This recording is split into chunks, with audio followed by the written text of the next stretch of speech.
Bonjour, 20e année de la lettre des signaux faibles et aussi début de l'année 2023.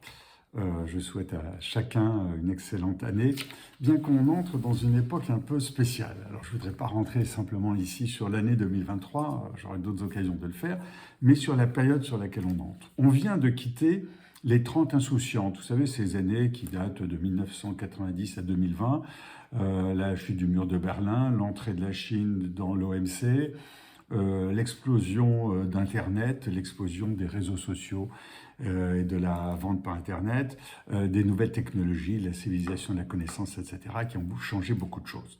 C'était les 30 insouciantes. Et puis nous tombons maintenant dans les 30 terribles, 2020-2050. On est en 2023, bien sûr. Pourquoi En fait, on a cet accord de Coming-Montréal. Alors pourquoi Coming-Montréal? Parce que la conférence devait avoir lieu du COP15.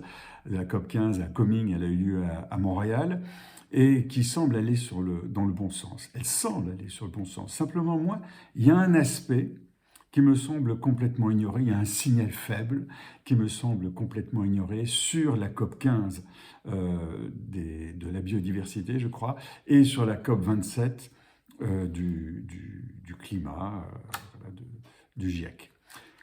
On ne tient pas compte du fait que, le 15 novembre, on a atteint de 8 milliards d'habitants, le 15 novembre 2020, et tout le monde est à peu près d'accord pour dire que vers 2045, on sera à peu près 10 milliards d'humains. Et à la fin du siècle, 2100, on sera entre 4 et 12 milliards. Les hypothèses sont très, très larges. Elles sont peut-être justifiées, mais allons-y. Donc, 10 milliards d'humains. Ça veut dire qu'entre 8 milliards et 10 milliards, c'est tout simple comme opération, on a augmenté de 2 milliards. 2 milliards d'humains en 20, 22, 23, 24 ans. Ça fait 500 millions à 800 millions de logements à construire. Des écoles, des hôpitaux, des routes, des usines, des bureaux, des universités, etc. Or, on n'a pas le sable pour construire tout cela. Et il ne faut pas oublier qu'il faut non seulement du sable, mais il faut des matériaux pour les constructions, bien sûr, pour le transport, la communication. Or, cet aspect-là, personnellement, je ne l'ai pas entendu ni à la COP 15 de Montréal, ni à la COP 27 de Sharm el-Sheikh, comme si le fait qu'on avait 2 milliards d'habitants de plus en 20 ans ne comptait pas. C'était une abstraction oubliée, mise sous le boisseau. Or, c'est bien cela qui se passe. La transformation du monde dans laquelle on est parti, admettons 2020-2050, est entre deux manches d'une tenaille. Et ces deux manches ne sont pas les mêmes. L'une veut sauver la Terre pour l'homme, et l'autre veut sauver l'homme sur la Terre.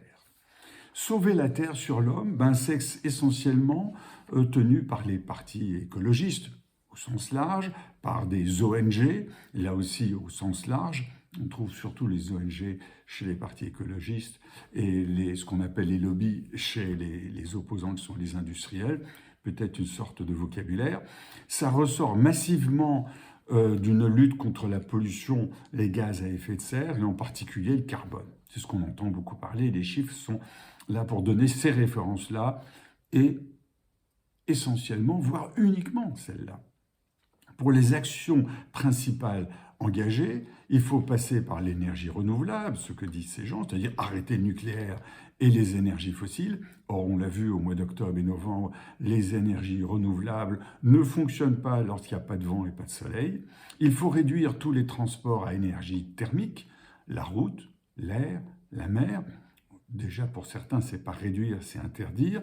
Il faut, de la même manière, réduire toutes les productions industrielles en cause, celles qui rejettent des gaz à effet de serre et que l'on souhaite en général déplacer vers les pays développés à qui on a dit à Sharm el-Sheikh, écoutez, on va vous donner de l'argent, on ne sait pas ce que c'est qu'un pays hors de pays développés et on ne sait pas combien on va vous donner d'argent.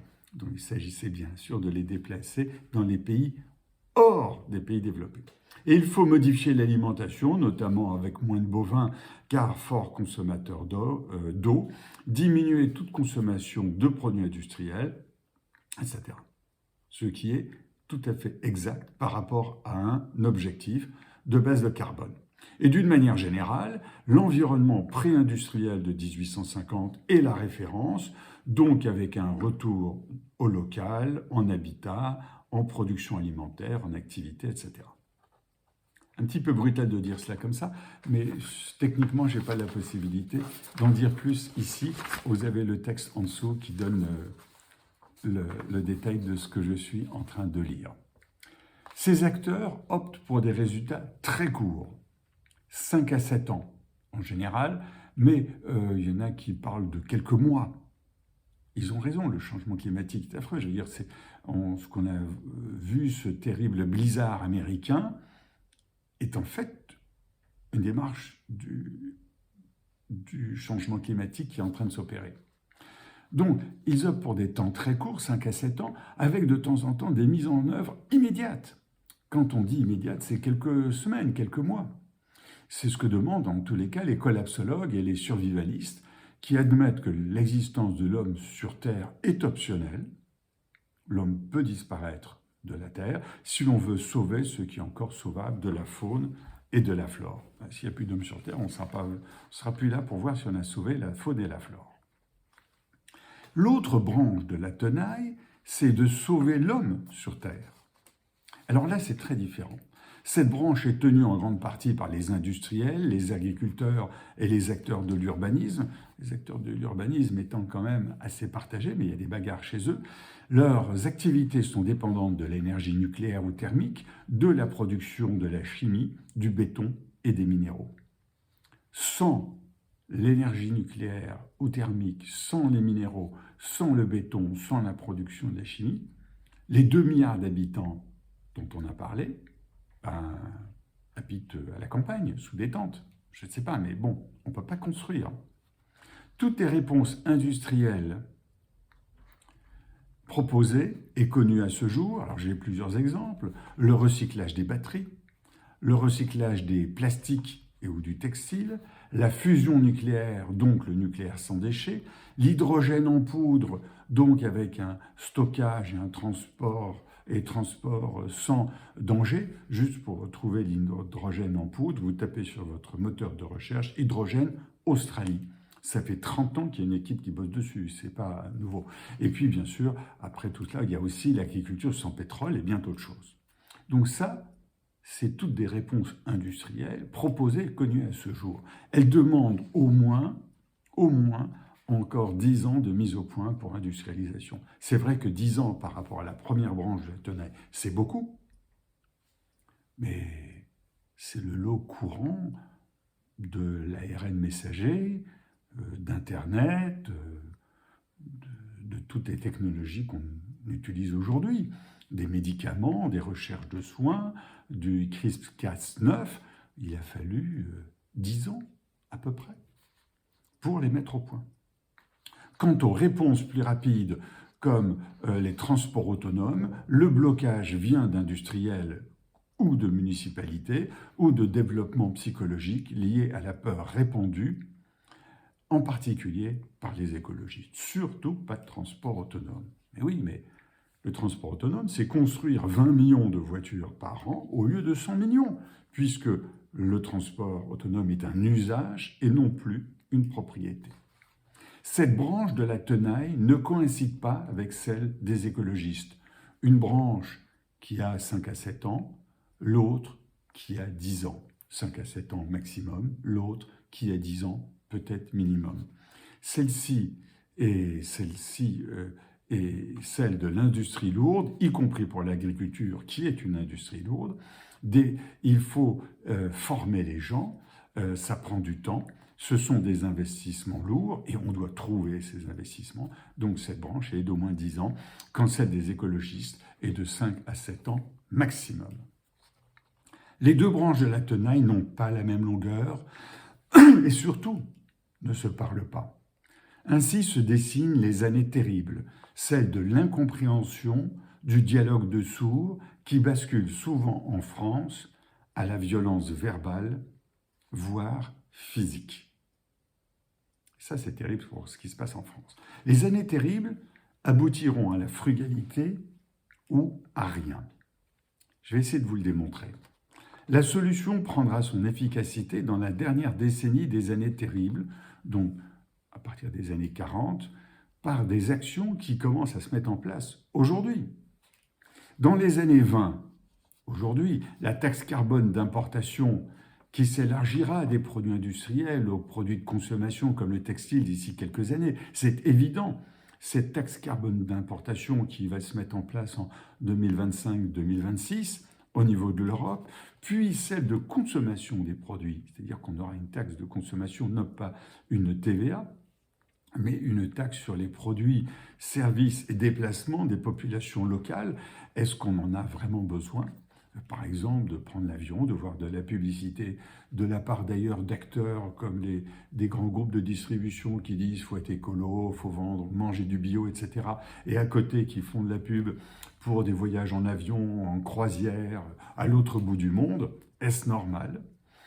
Voilà. Et enfin, donc, taxe recyclage qui va apparaître, qui encouragera la production locale et la durée de vie longue des produits.